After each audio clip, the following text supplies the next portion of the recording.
ایک بہت خوبصورت اور پیاری حدیث سنانے جا رہا ہوں آپ لوگوں کہ جو لوگ بہنوں کو بیٹیوں کو بوجھ سمجھتے ہیں وہ ضرور اس ویڈیو کو دیکھیں اور اس بات کو سنیں۔ اللہ کے نبی نے فرمایا کہ جس کو اللہ تعالیٰ نے 2 یا 3 بیٹیاں دی یا 2 یا 3 بہنیں دی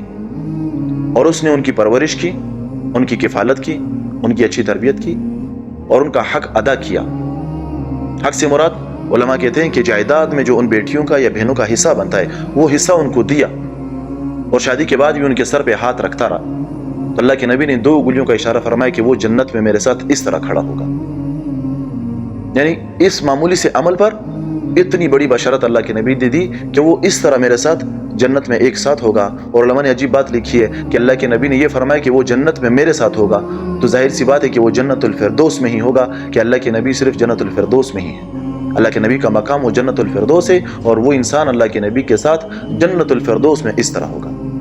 یعنی بہت ہی قریب ہوگا اللہ کے نبی کے جو یہ کام کرے گا۔